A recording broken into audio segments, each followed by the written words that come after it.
Hello, my name is Lauren Zerniak.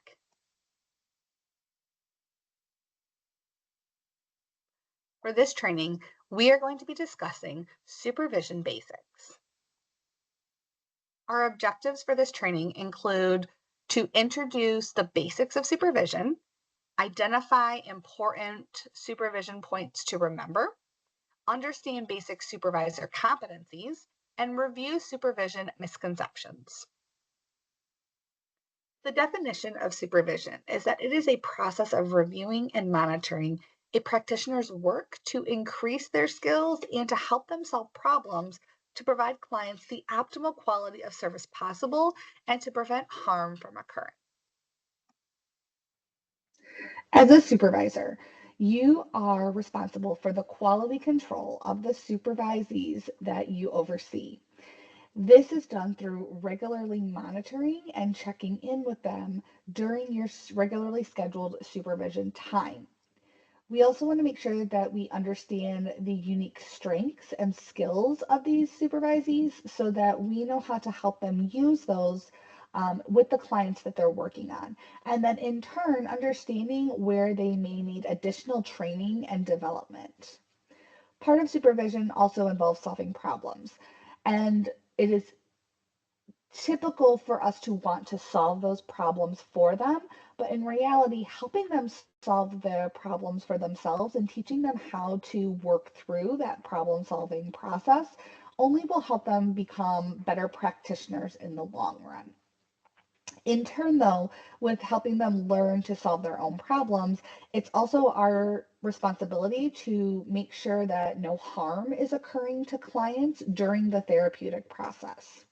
You'll also be responsible for evaluation of their skills so that we may provide endorsement for licensure, maybe recommendations for advancement and employment, and just how to help bring them to the next academic skill level. We also want to make sure that we are modeling how to be good professionals. So showing how to talk and dress and act and how to meet clients in public so that they are providing the best representation of ViaQuest that they possibly can. Supervision is the process of helping a supervisee move to that next level of attainment and skills. And getting there might include things like providing training, whether it be formal training or informal training, mentoring them, maybe explaining to them or sharing examples of ways that you have overcome challenging situations like they're currently maybe facing, helping to reshape a behavior that they have, and modeling competent service delivery. This could be through refining the approach and the techniques that the supervisee employs in their delivery of service. The reason supervision is so important is because it is to ensure quality client care and to protect the welfare of those clients and to the integrity of the clinical services that are being provided. It's all about the relationship that you have with your supervisee. Having that alliance really helps foster a environment of sharing where supervisors can come to you when maybe they're feeling more vulnerable about their skill set and are more open to communicating and problem solving with you. This is really the key to good supervision is the relationship that you have. The other part too to take into consideration is culture and ethics. So contextual factors, race, ethnicity, these all affect the supervisory relationship and how you interact. There are some models that are built primarily around the role of context and culture in shaping the supervisory relationship. To build that supervisory relationship, don't forget, first and foremost, to be human and have a sense of humor. Being role models, we need to also show that everyone makes mistakes and it's okay to admit this. And these are just opportunities for us to learn from and to continue to grow in our clinical skill set. Also, relying on direct observation so that you can give specific feedback, whether you observe them or you receive input from clients about how they feel like that work is going. And lastly, have a sense of purpose. Make sure you know the theoretical model that you are coming from and that you are practicing from as a supervisor so that staff know what they are going to learn from you based on that model of service of supervision. Keep in mind to be available to take care of yourself, whether that be spiritually, emotionally, mentally, physically, any of the above. As role models, our supervisees are looking to us to see if we are practicing what we preach. Do we walk the talk of self care? Because it's very easy to tell supervisees, hey, take care of yourself, take care of yourself. But unless you are modeling that for them, it doesn't hold as much weight and as much value. Also, you are an advocate for the agency, the staff, and the client. So you are in a unique position to be able to advocate for the best interest of your supervisees, help assist in the skill and professional development of your staff, and to really advocate for what's best for also the clients and the organization. Some basic components of a competent supervisor first and foremost include having the effective interpersonal skills, listening, giving feedback, challenging, and setting healthy boundaries. This is all a parallel process that you are modeling for the supervisees to use with their clients as well. Remember that supervision is a process, it is not a one size fits all, and it is going to need to be adapted to the individual needs of the person that you are supervising.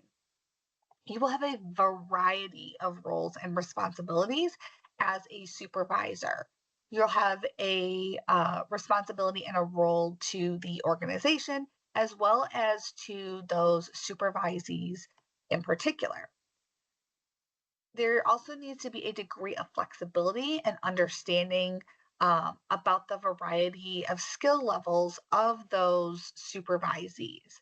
Um, the primary goal of supervision is to monitor the clinical services. And this is where our focus really needs to lie with the understanding of those mentioned before. Evaluating a supervisee's progress and providing feedback is oftentimes a uncomfortable process for people.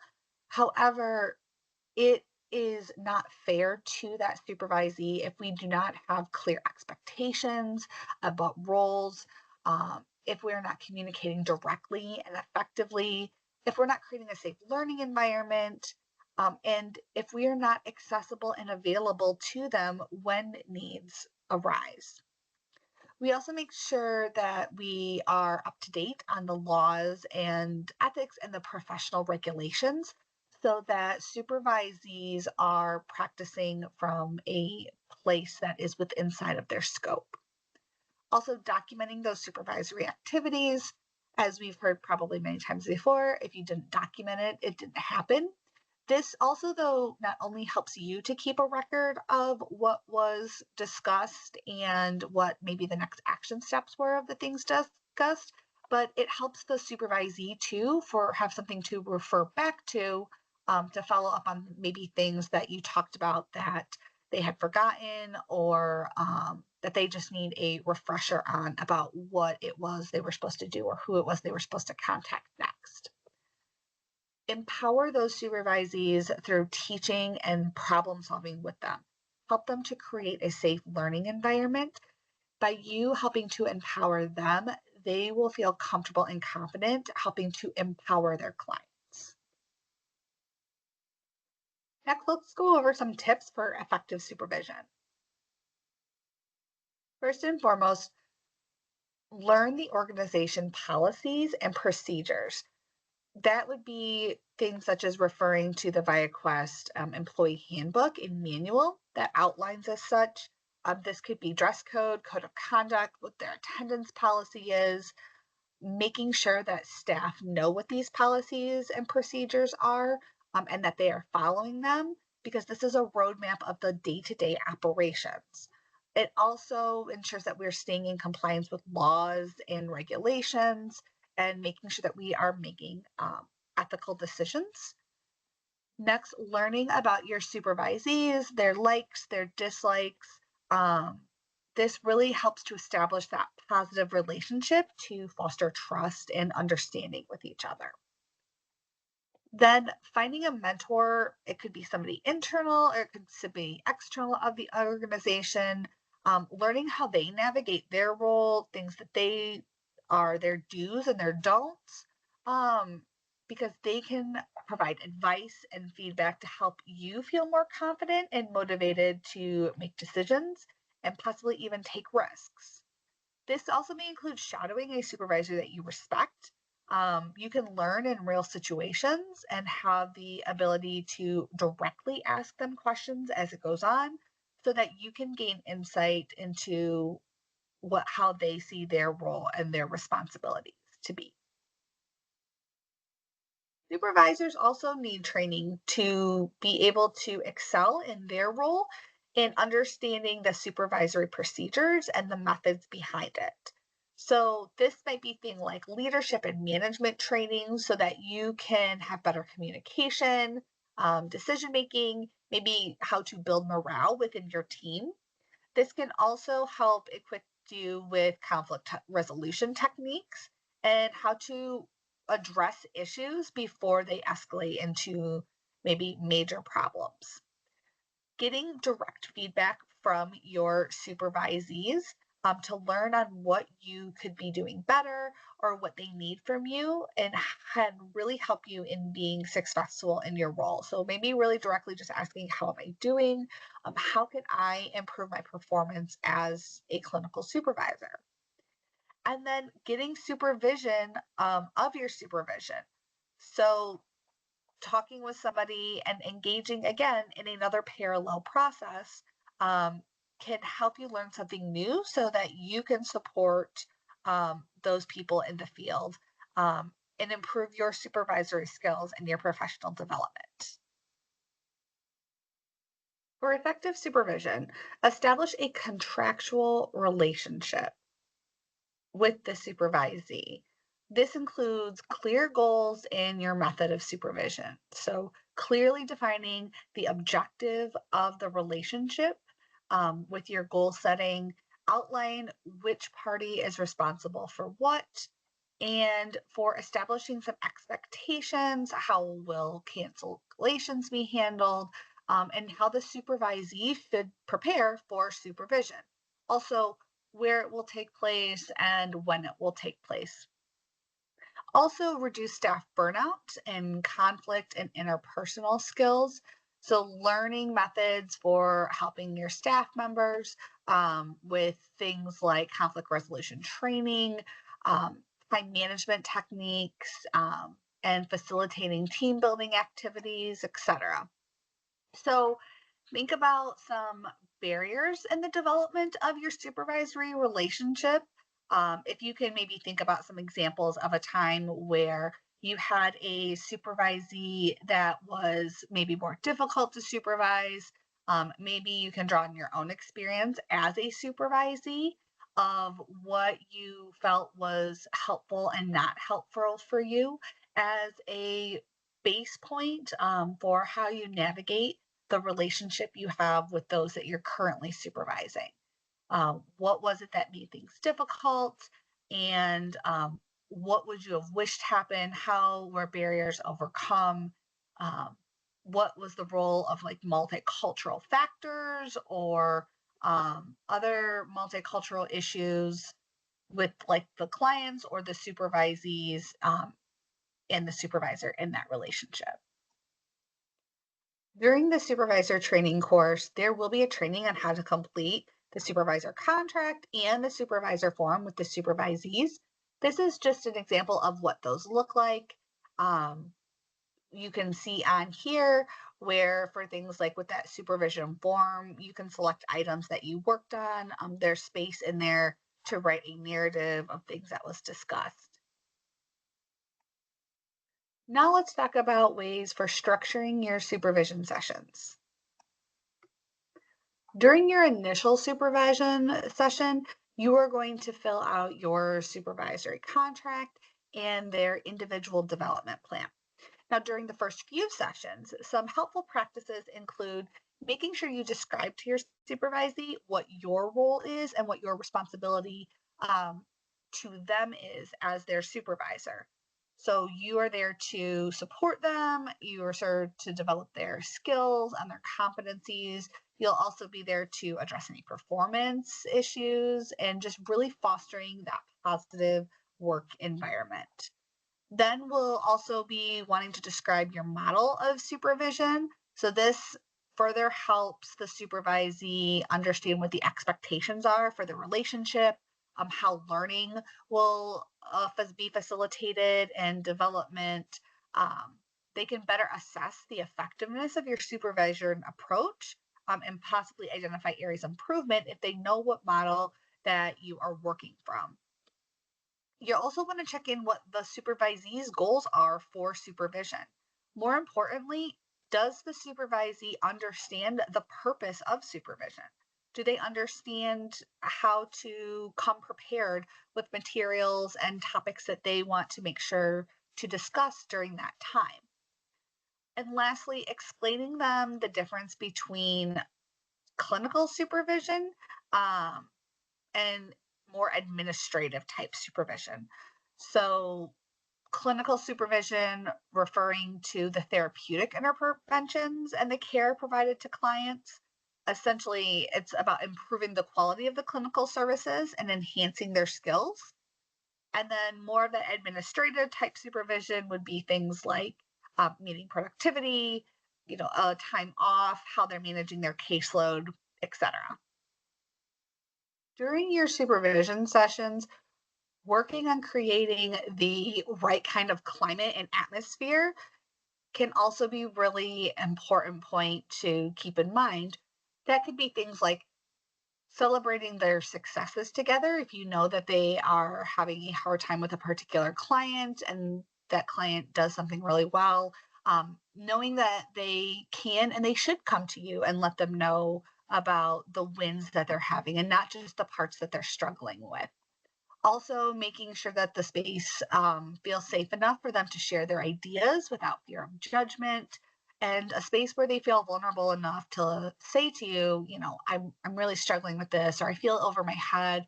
I don't know which way to go from here with this client or this situation.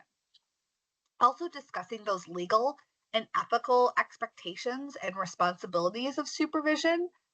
So, things like maintaining the confidentiality and addressing those potential ethical concerns and even taking actions when necessary so that you can protect the clients and the public. This is really important for ensuring that there is that professional code of conduct and the legal regulations are within the specific field of practice. Also, taking time to decrease that anxiety that can sometimes come with being supervised by building a rapport with your supervisee. This might be something like taking an interest in their things that they like or their family life.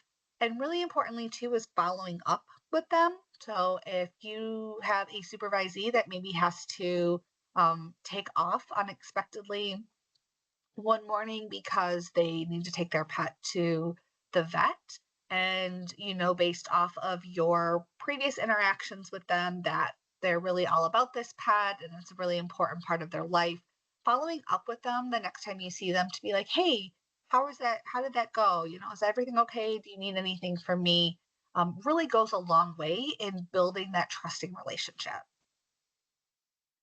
Let's now think of these next several points as a supervisee's Bill of Rights.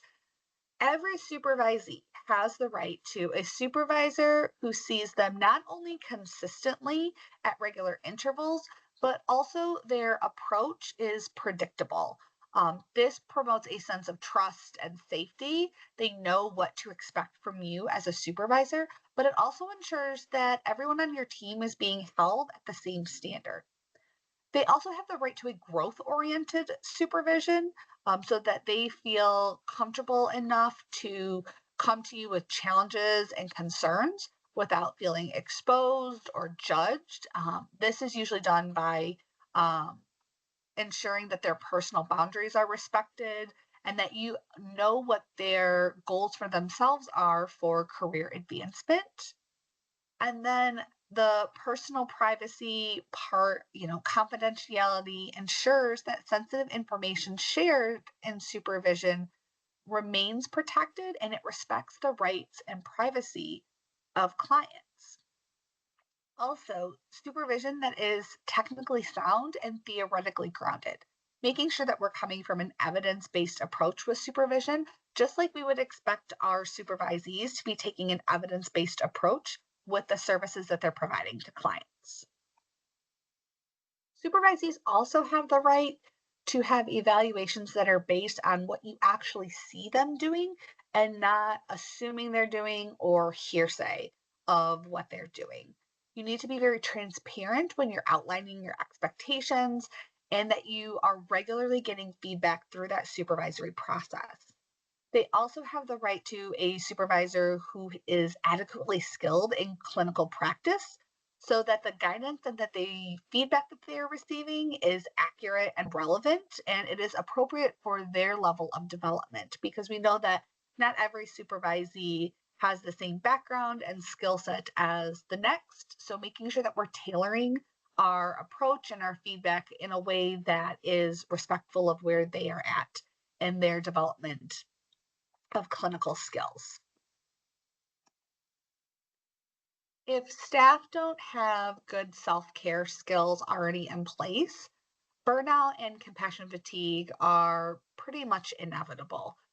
But when we make sure that supervisees feel seen and appreciated and acknowledged, not just for the work that they do, but for who they are as a person, it really helps them with being invested in the company and thus forth having a better work output. This may include things like helping them identify and problem solve what is it that is adding stress. And if it is things that are outside of the work specific um, tasks, like things related to clients, maybe it's helping them get connected with our um, employee assistance program. It could be also helping staff match up with self care tools, specifically to address their experiences and also assisting them in adopting some lifestyle change. We want to help them build that emotional resiliency and reconnecting with the world, their family, their friends, maybe it's a sponsor or a mentor. There may also need to think about, spending time alone for some self-reflection or forming some habits that re-energize them. Also, with addressing burnout and compassion fatigue, helping staff to eliminate that negative self talk or the what ifs that go through their mind. We all have this idea in our head when we get into this kind of work that we want to save the world, and helping them realize that not only is that not their role in the client's lives, that it's just an unrealistic expectation to have for themselves.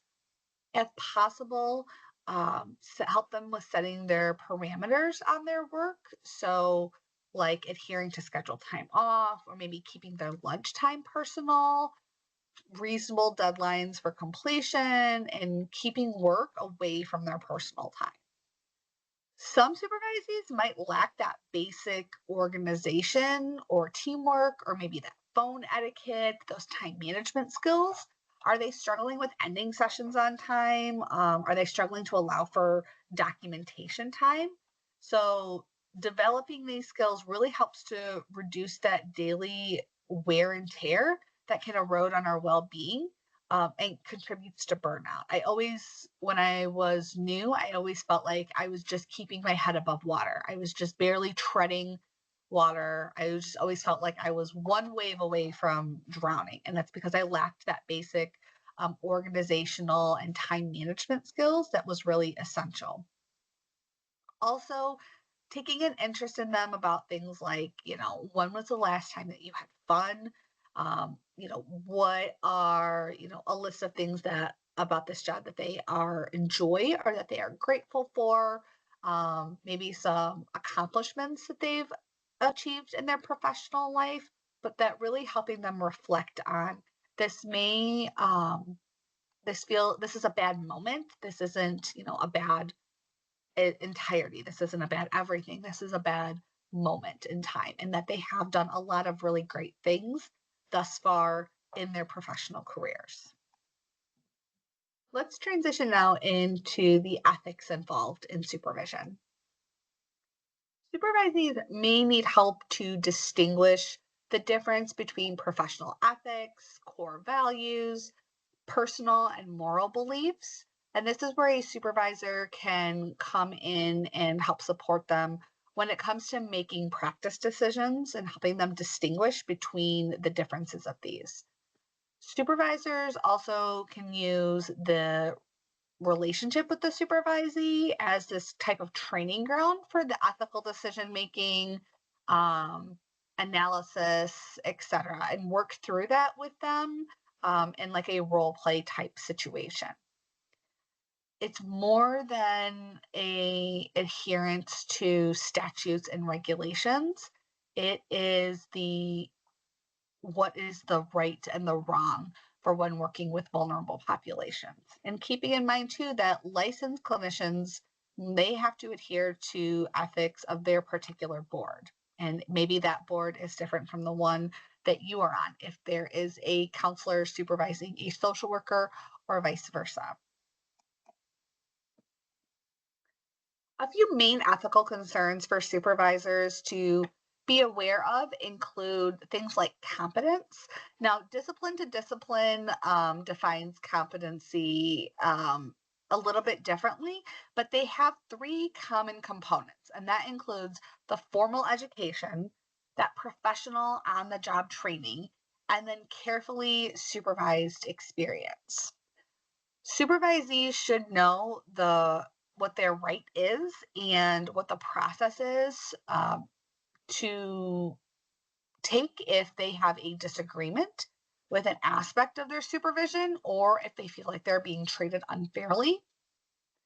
As a general concept, informed consent allows for elucidating expectations, identifying mutually agreed upon goals, and anticipating the likely difficulties. And then, with that, what is the problem solving process? Knowing that in advance. Supervisors also have a responsibility for closely scrutinizing and monitoring the relationship that exists between them um, and the person that they're supervising to prevent any harm or exploitation. So, really evaluating the social interaction with supervisees to make sure there's no favoritism involved. Supervisors should ensure that they have the necessary skills and the experience to effectively support supervisees while also adhering to the ethical standards and their professional code of conduct. And that may include things like boundaries, confidentiality, and the appropriate feedback mechanisms. So, a code of ethics for supervisor, they need to take into account the developmental level and the ability of their supervisee, um, being aware of your own cultural identity and that of the supervisee, and any kind of implications and similarities and differences for the supervision. And these supervisors should be informing their supervisees about the process of supervision, what are the goals, what are the procedures, and the supervisor's preferred model of supervision. Depending on the person's background and skill level, this may be the first time that they are taking on a role where they have this much guidance and feedback and regularly meeting to discuss how they are doing. This might feel kind of foreign to them, so ensuring to them that this is a normal part of this kind of line of work.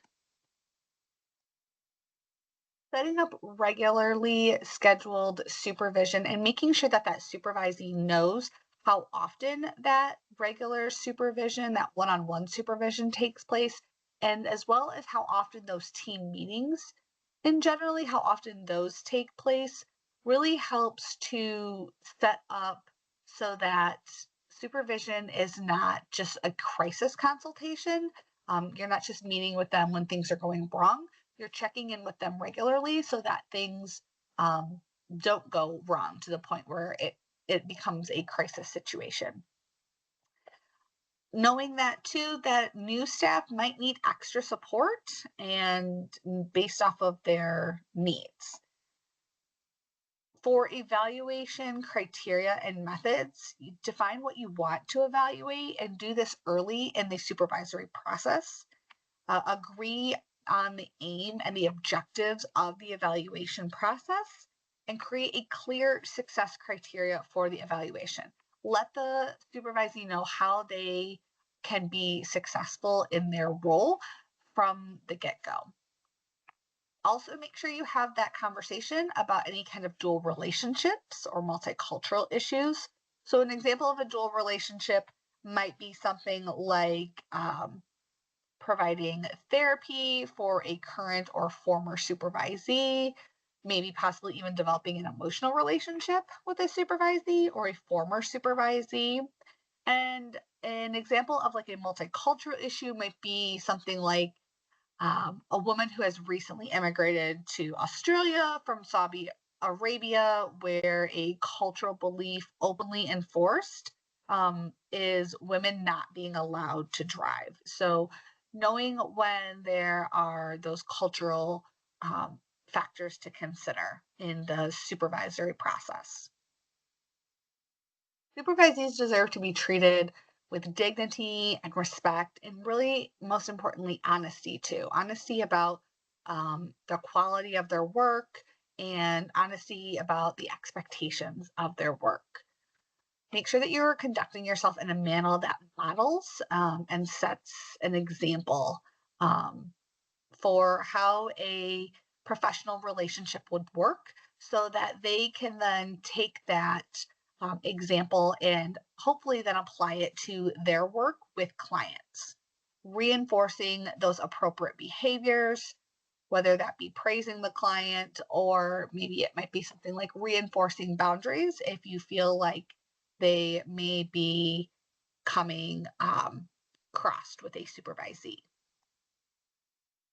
It is our responsibility to this work that we do and to these vulnerable populations that we work with to be upholding the highest professional standards and ensuring that our supervisees are meeting those professional standards as well. Also seeking help and guidance for yourself when you need it. Just like mentioned in a few slides ago, being human, we can't always expect to know everything and get everything right the first time. And so we need to be able to lean on other people that we respect, that we can consult with about how to handle supervisee issues that we may not be aware of how to do on our own. And really just documenting. If you didn't document it, it didn't happen. And so somebody should be able to pick up your supervision note and read it and have a very clear understanding of the topics that were discussed, concerns of each topic, and then any kind of action steps that is expected of either the supervisee or of the supervisor. Over the next couple slides, we're going to be looking at some various ethic decision-making models.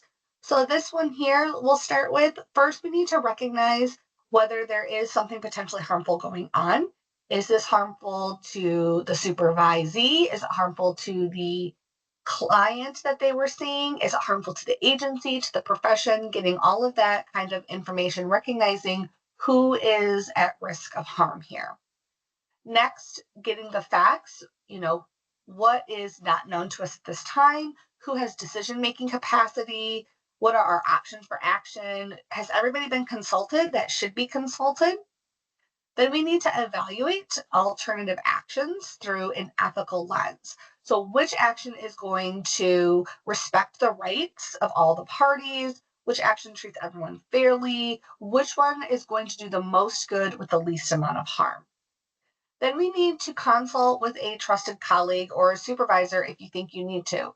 Or you can ask yourself, if I told someone that I respected what I did, how do I think that they would react? Then You need to take all of that information, make your decision and test it, and then act on the reflect again later on the decision. So if you had to do this all over again, how would you have done it differently? Maybe you wouldn't have done it differently at all. Maybe this is exactly how you think it should have happened, or maybe there were places where it could have been handled better or more efficiently. Next, we're going to look at this decision tree for ethical and legal violations. First and foremost, we should talk with our supervisee first and give them an opportunity to explain what happened and, if possible, to correct their actions. Then we need to check the facts.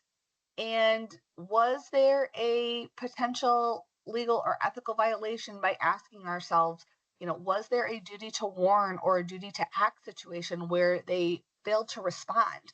Or was there a brief in confidentiality? Did the supervisee act inappropriately or unprofessionally? If there's no, then we would leave it as such, maybe follow up in supervision with that supervisee just about for any kind of prevention measures to potentially avoid anything, again, from happening in the future.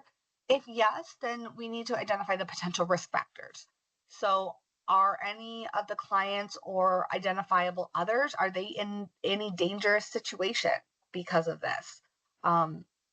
Is an immediate danger, or is anyone at risk of harm? Would damage incur or might be incurred as a result of this action? Or could the person's actions be perceived as inappropriate? If there's no serious risk factors, by all means, touch base with your supervisor, reference the ViaQuest policy and their handbook, and act from there. If there were some risk factors or significant risk factors, then we would need to go on to identify what are the warning signs. Some examples of those things might be the extent of the breach of confidentiality. If there was a boundary violation, how might that affect the therapeutic relationship? Identifying any potential damage, like who is going to be harmed, are there any legal matters to attend to, and then monitor for warning signs. So contacting the affected parties. And that could be things like children's services, or it could be adult protective services, or maybe it's law enforcement.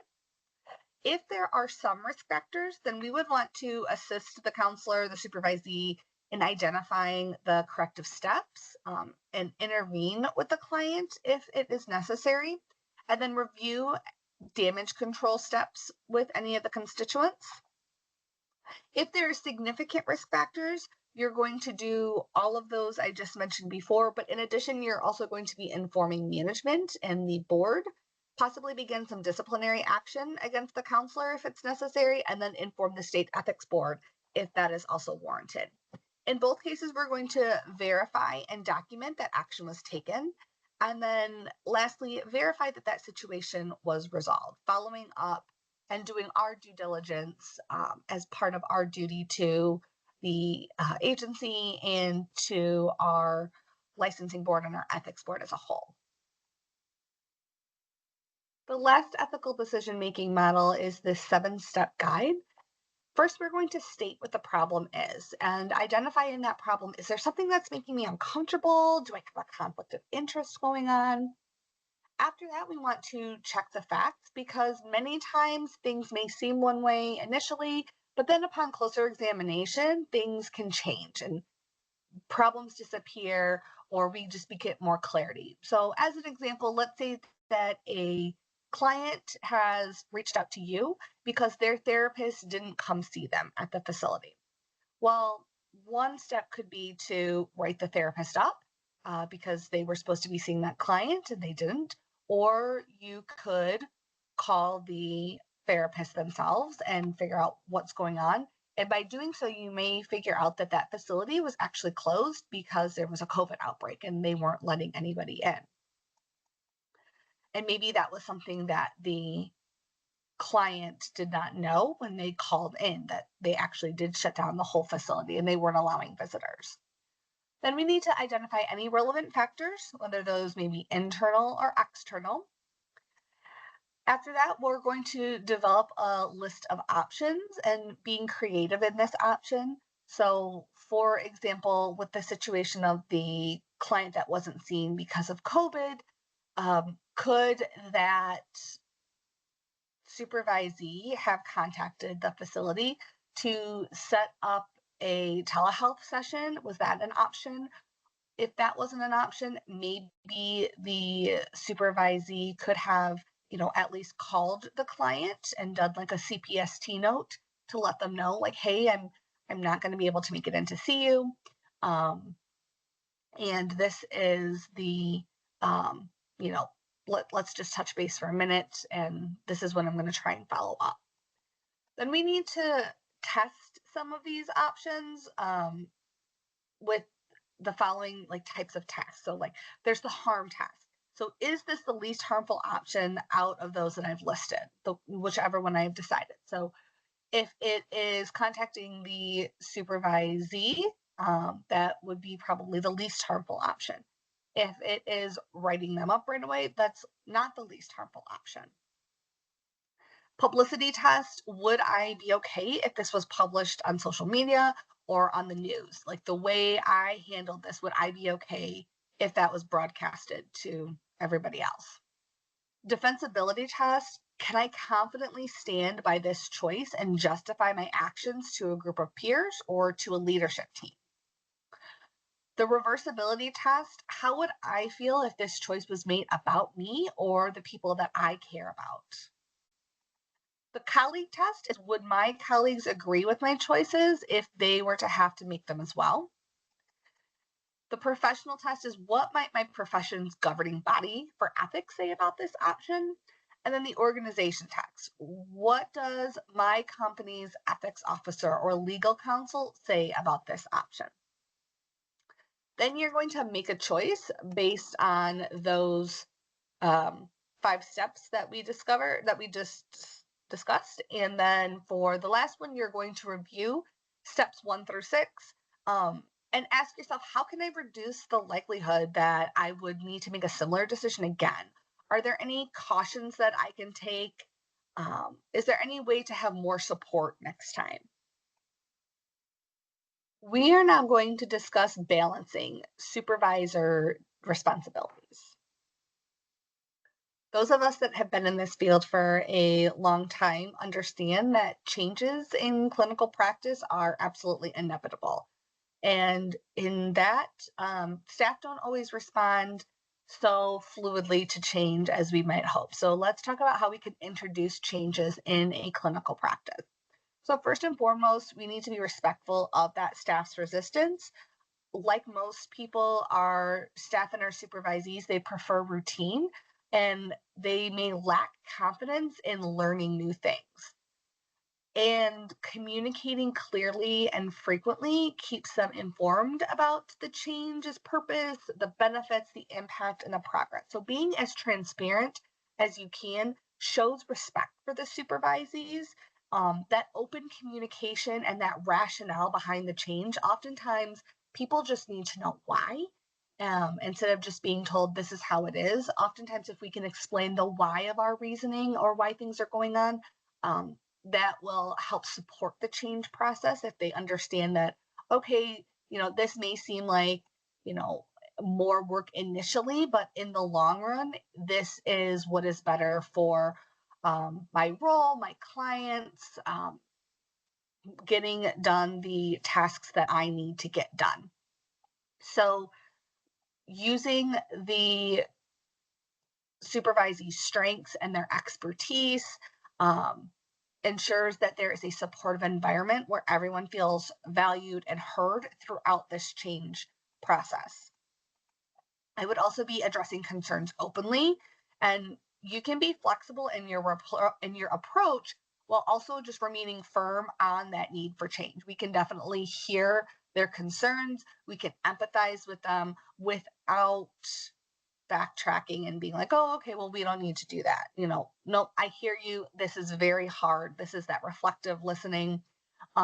This is very hard. Nobody likes change. This is how we are going to support each other through this. This is how I am going to support you through for a smooth transition and adoption of this new practice. Also, recall when you were a supervisee and how you experienced any kind of resistance to change, putting yourself back in their place, using that lens of empathy, and consider how supervisors approached you with change. Did you feel heard? Did you feel talked with or talked at? It's not uncommon for supervisors to feel caught in the middle. And that's because as a supervisor, you play a dual role by acting as this bridge between upper management and then the administrators and your frontline staff, so that they understand the rationale from both sides. The administrators understand the rationale of the frontline staff and vice versa. So all of this to ensure that the organization's goals are communicated clearly to the employees, but you're also advocating for their needs and concerns as a team to higher management. So balancing both of those perspectives, helping to maintain that smooth operation and employee satisfaction. As an effective supervisor, acts as both a leader who sets clear expectations and drives results, while also being a supportive mentor who understands the challenges of entry-level work, remembering what it was like to start at the bottom and using that perspective to guide and encourage your team members. As you go about balancing your clinical and administrative supervisory functions, it's important to be clear about the hat that you are wearing. Are you in the role here as evaluator and assessor? Are you a teacher here? Are you a role model? Um, and with that, being aware of your own biases and values that may be affecting your administrative decisions. Are those different or similar to those of your supervisees? They may or may not be, and one is not necessarily good, bad, or the other, but knowing that they're there and knowing how to respond accordingly. And also, are you speaking from an administrative or a clinical perspective, making sure that we're not creating a dual relationship, we're still staying professional, we are still speaking from an evidence-based approach, and making sure that you're getting input from others to be sure that you are staying objective and maintaining the correct perspective when working with supervisees. Our next section is going to cover legal principles in supervision. There are 5 general legal principles when it comes to supervision. First is the standard of care. Now, this is the normative or the expected practice performed in a given situation by a given group of professionals. So this means supervising only within your area of competence, providing appropriate feedback, controlling of supervised activities, especially accurately documenting your supervisory activities, having that consistent and timely supervision. Then we have the statutory liability. So this is the specific written standards that have penalties imposed written directly into the law. Negligence is when someone fails to observe the proper standard of care. Malpractice is professional negligence. So we've heard, malpractice insurance and things like that. That is professional negligence. Then there's direct liability. So this is being responsible for your own actions or authorities and the control of others. So any unethical actions or omissions on the part of a supervisor. And then there's vicarious liability. Now, this is being responsible for the actions of others based on being in a position of authority and control. So as a supervisor, you may also be liable for the actions of those individuals that you supervise, such as if you have a independent or clinical license, being responsible for those who, if you have an LISW or an LPCC, you are responsible also for the LSWs or the LPCs or the unlicensed staff altogether. There are 4 criteria to determine if staff acted negligently. So the first one is that there was a duty to perform an action as established by the nature of the relationship or by the statute. So meaning that due to specific characteristics of a relationship between people or because of laws explicitly stated in the statute, a person was obligated to take certain actions. Like there was a duty to act that was imposed either by the nature of the connection or by a written law. So let's take, for example, like duty to warn. We know that a client has intent, means, and plan to harm somebody, and we have a duty to act in that situation. We have a duty to warn the person at risk. Number 2, there was a breach of established duty, a violation of a standard of care that was foreseeable and unreasonable. So someone failed to meet that expected level of care in a given situation. And this had a harmful action that could have been reasonably anticipated and was not justified by the circumstances. I mean, this is essentially constituting negligence. So that breach in the established duty was that the duty to warn the other person that they were at risk of harm was not taken. The third is that there is a direct causation, meaning that breach of duty or care that was the direct or proximate cause of the injury. The person who failed to provide that duty of care was the immediate and identifiable cause of that person's injury, meaning if that person, if the supervisee or the supervisor had taken that action, then somebody, the cause of the injury or the injury would not have occurred. So going back to that, there's a duty to warn when there is, harm, plan, means, intent, and all that. If you had informed the person that they were at risk of being harmed, they could have taken measurable steps to ensure their own safety. But because that was not accomplished or not done, that person became injured. And then that goes on to number 4, that damages occurred because of the actions or the lack of action of the supervisor. Like that could be physical, financial, or emotional. So when the damages occur because of you as a supervisor's action or your lack of action, and that can include the physical injury, any financial loss, emotional distress. This often is falling under this legal concept of negligent supervision. So this is where the supervisor failed to take the necessary steps to prevent harm to employees or others within their purview. So if you did not inform that supervisee of the next steps. So going back to that initial example I gave of there was intent, means, and plan to harm somebody else, if you as a supervisor did not direct your staff to act accordingly in a way that ensures safety, that can fall under negligent supervision. After going over the 4 criteria for negligence, let's look at the 4 criteria for malpractice. So the first one is that a personal relationship was formed between you as the supervisor and a supervisee. So a person, one of them holding a position of power over the other, that's an important part. You as the supervisor have a position of power and a position of influence over that supervisee. And a relationship was developed that is beyond that professional boundary of your work role. So this could imply a romantic, intimate, or somehow emotionally close connection that could be considered unethical due to your inherent power imbalance. Does that supervisory feel like they have to be engaged with you in that kind of capacity because you hold a position of power over them?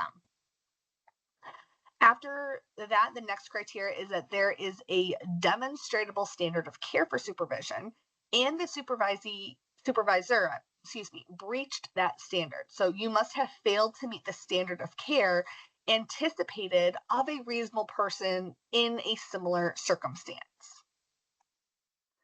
The third criteria for malpractice is that the supervisee or the client suffered demonstrable harm or injury.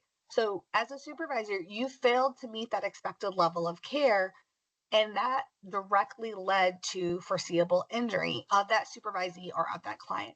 So, going back to if you have a intimate or unprofessional relationship with a supervisee, and you are not as you're more reluctant to be taking any kind of disciplinary action or correcting them, because you don't want to hurt their feelings or you don't want them to be mad at you. And you let them continue on with any kind of improper behavior that any other staff member you would be correcting, potentially taking disciplinary action for, that either that supervisee or a client was harmed because of that. Now, it might not just be, you have a unprofessional relationship with a supervisee. This could also be going back to, number two, there was a standard of care that was not met. This could also be having regular supervision, having timely and regularly scheduled supervision. If you are not doing that and you're not checking in with your supervisees regularly to understand what is going on with clients, then that would be considered that, a client suffered demonstrable harm or injury because you did not uphold that standard of care. And then lastly, the supervisor's breach or duty to practice within the standard of care was the proximate cause that is reasonably foreseeable of the supervisee or the client's injury. So because you did not act accordingly to what that standard of care that is expected of you, you failed to do what a reasonable person in your position would have done. So by not taking any disciplinary actions because you didn't want to hurt their feelings, you let this a client suffer, and you are at fault for that. Same thing if you are not keeping your regularly scheduled supervision. If you are canceling all the time and rescheduling it, and you're not checking in with those supervisees regularly, then you don't know if there are things going on that your supervisees are doing or not doing that maybe they don't even know is right or wrong. And without checking in with them, there's no opportunity for you to say, hey, we shouldn't be handling it like that. You need to handle it like this instead, because people don't know what they don't know. And this is what supervision is for. This is to help people understand or help people to figure out, what it is that you don't even know, so that we are providing the most optimum quality client care. Risk management strategies. So one way that you can minimize potential liability is having a supervision contract. This is the one that we at ViaQuest use here. So when you have a new supervisee, ask some questions and determine if there are any special concerns about a particular supervisee. And then you can also be, or you should also be following up on complaints or concerns about a supervisee promptly and documenting any steps taken to resolve the problem that may further reduce risk.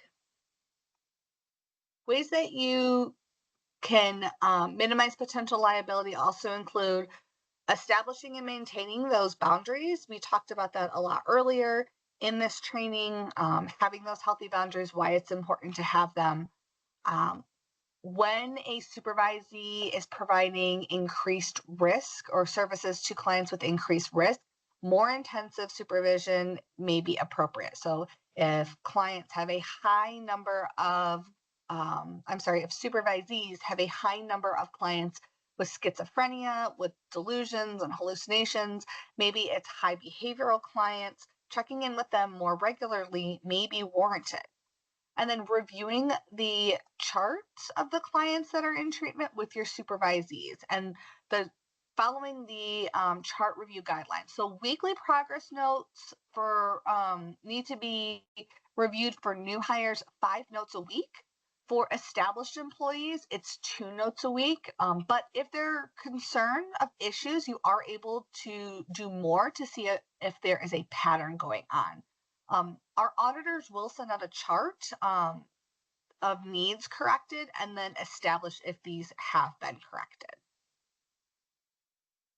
It's been said multiple times before, but having those regular hours for supervision and sticking with them are just so important.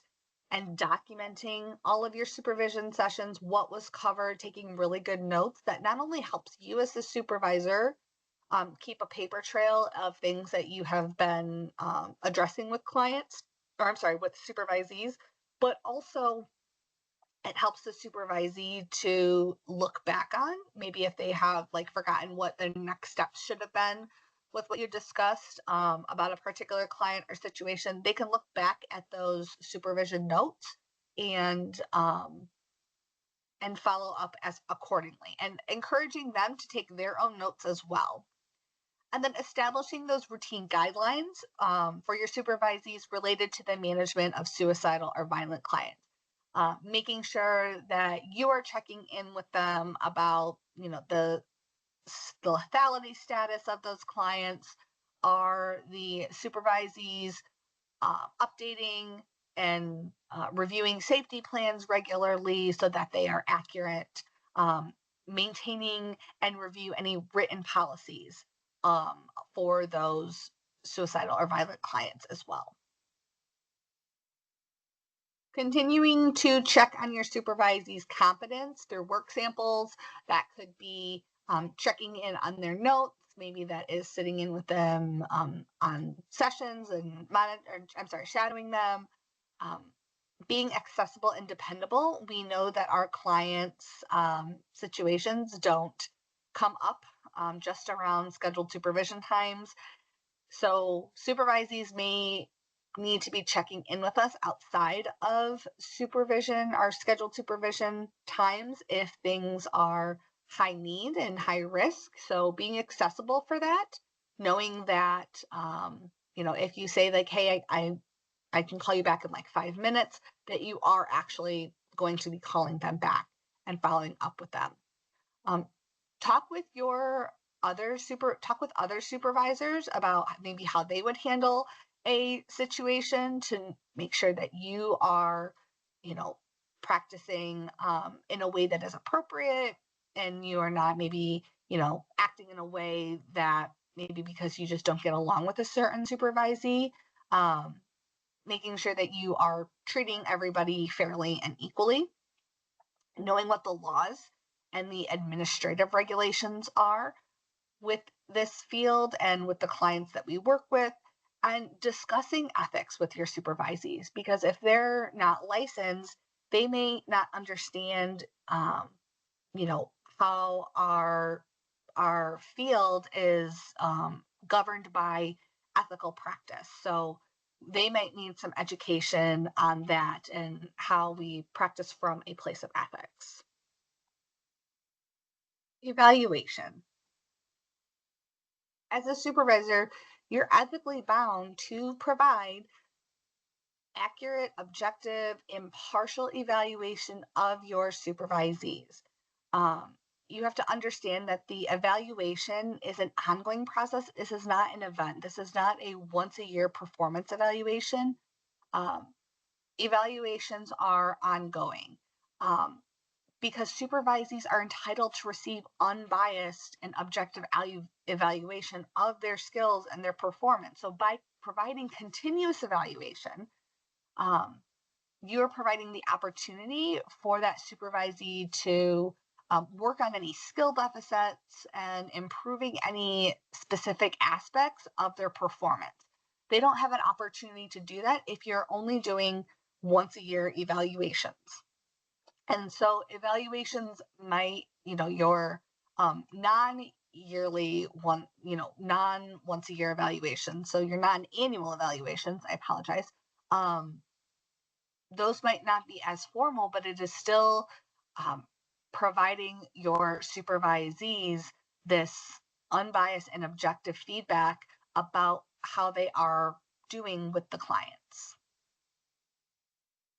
Establishing goals and objectives and spelling out that specific criteria on what the supervisee will be evaluated on is really important for evaluation as an ongoing process. It's the key part of supervision function, right? It's a way to determine what's working well and what the person needs improvement on. This can really help with their skills and in helping the supervisee improve their skills, then ends up leading to better client outcomes. You will need to be giving more formal feedback at set intervals. That could be monthly, it could be quarterly. Um, as a supervisor, during these more formal feedback, you should be documenting that the supervisee has been made aware of the level of their performance. This is especially essential in those situations where that final evaluation is possibly going to be negative or critical. It can eliminate any surprise evaluation. We don't want the supervisee to be caught off guard. It's not fair to them to think that they're doing fine and dandy and great this entire time, only to come to their yearly evaluation and find out that they haven't been doing well. So this prevents any kind of surprise when it comes to their annual, because you've been doing this formal process at regular intervals so that you're checking in and giving adequate time to see have changes been made, and then letting them know of what their level of performance is. Some tips for evaluations. Supervisees really prefer those clear expectations. We all want to know what is expected of us, eliminating those areas of gray when we can, so that we know how to meet the standards set forth by you as a supervisor and by that of the agency. um, Written feedback whenever possible, whether that be likely will be in your supervision notes. Really, that encouragement and that support, um, really giving opportunities also for self-evaluation, having the supervisee self-reflect on what it is that they think they're doing really well and what it is that they think that they need improvement on. In doing that, you might find that you guys are not on the same page, and what you think that they're doing really well, they might think that they're not doing so well, and vice versa. They might think that they're doing something really, really great, but unless you are checking in with them, that doesn't give you the opportunity to help guide them in a different direction. And then specific suggestions for change. Um, as I had said before, people don't know what they don't know. So giving them really clear feedback on how to change certain behaviors so that they are meeting expectations. Feedback should be given frequently, and this isn't just feedback on negatives and mistakes. Give them feedback on the things that they are really doing right, that you notice are improving, or times when you feel like they were really on the mark with how to interact with a certain client that they're telling you about. Only provide the constructive feedback on things that your supervisee can actually do something about, making it as objective as possible. So, focusing on those observable behaviors and the specific actions rather than your personal opinions or assumptions. You know, having to ask yourself, and, just because this isn't the way that I would have done it, does this make it the wrong way? Just because this isn't the way I wouldn't, this isn't the way I would have documented it. Is it documented wrongly or badly? Um, Ensure constructive criticism and unavoid um, any unnecessary defensiveness from the supervisee, essentially commenting on what was done rather than why it was done. Having that feedback be consistent with the supervisee helps them to understand those expectations so that they can improve their performance overall. using strategies, starting with the positives, specific examples, and especially offering those constructive suggestions. Receiving feedback in a clinical supervision requires an open mind, as well as any clarifying questions, setting goals for improvement. Your feedback should always be smart. It should be specific, measurable, attainable, realistic, and timely. As a supervisor, you're going to receive training from HR regarding performance evaluations that are completed annually for all the staff. We ask staff to evaluate themselves to get a feel for how they think they're doing within this past year. What are the items that they feel that they need improvement on? For VPBS, we like to get feedback from other staff that can be added on things that they are doing well or items that can be used for improvement. Our last section is supervision barriers. So for these barriers, we will first identify what the common misconception is about the supervision, and then we're going to identify what's actually true. Since I'm an experienced clinician, I will just automatically be successful and effective as a supervisor. The reality is that each job requires a significantly different skill set. There is some commonality, but the tasks to be accomplished and the desired outcomes are different. People may be really great at working with clients, but being a supervisor also requires things like teaching how to problem solve and teaching supervisees about different theories and interventions. And if teaching is not your strong suit, then supervision may be not the right kind of fit for you. It might be more difficult. Also, things like providing that feedback and that evaluation, that can be really hard for people. So just because you are a experienced clinician does not mean that you will be successful and effective as a supervisor. Giving handouts or teaching is not, that's training, that's not supervision. Strictly reviewing cases is true clinical supervision. Well, solely reviewing cases ignores one of the key components of clinical supervision, and that is professional development. As a supervisor, you are here to enhance the quality of the client care that your supervisee is is performing, and that does not come without providing some professional development, not just reviewing cases. It's the supervisee's fault if supervision is not going well. Well, every person learns differently, and you as a supervisor may need to change your approach and make it individualized and tailored to the supervisee. If you think about gardening, if we plant a flower and the flower is not growing, we don't blame the flower for not growing. We don't try and change the flower itself. We change the environment in which the flower has been planted. We change the environment so that it has more potential to grow with the things it needs and the capacity that it has. Supervision is only for the beginners or the inexperienced. So if you have to be supervised, you must be incompetent or deficient. Well, supervision is desirable at all experience levels to ensure that there is quality service going on. Make sure that you are checking your biases and that there is continuous professional growth. Um, there's a reason we call this a practice, and that's because we are always learning and growing and enhancing our skill sets. And not any one person can be expected to have done it and seen it all. So when those situations come up, you need to check in either in your own supervision or some peer consultation so that you can further enhance your own skill set so that you can help your supervisees.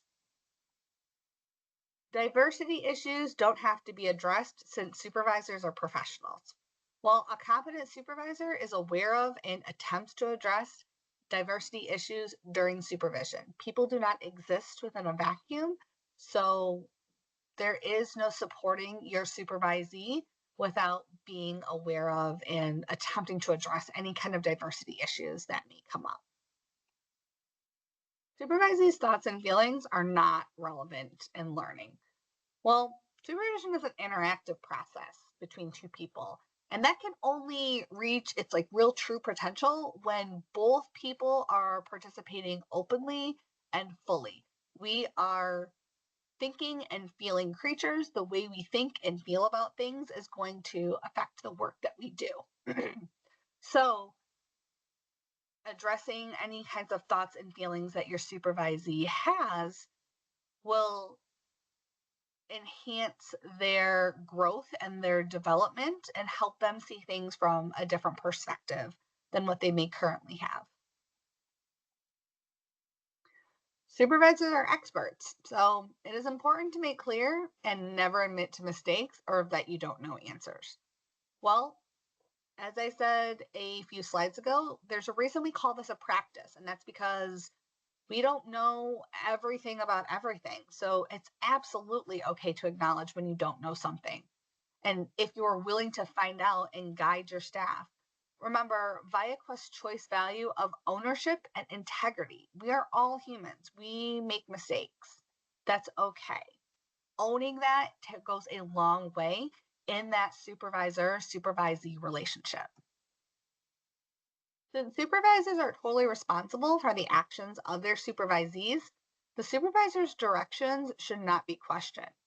Well, supervision is a place should emphasize skill development and professional development and providing high quality services to clients. And that includes your own skill development and your own professional development. To avoid any dual relationships or becoming your supervisee's therapist, you shouldn't use your therapy skills in supervision. Well, supervision and therapy can often be it's a parallel process, right? So there's going to be active listening, there's going to be reframing, there's going to be reflecting. These are all good skills to use in both a therapy capacity and a supervision capacity. In both settings, we are supporting and guiding the person that we are working with, just to different things. This concludes the basics of supervision. There will be a quiz and sign off for completing this training.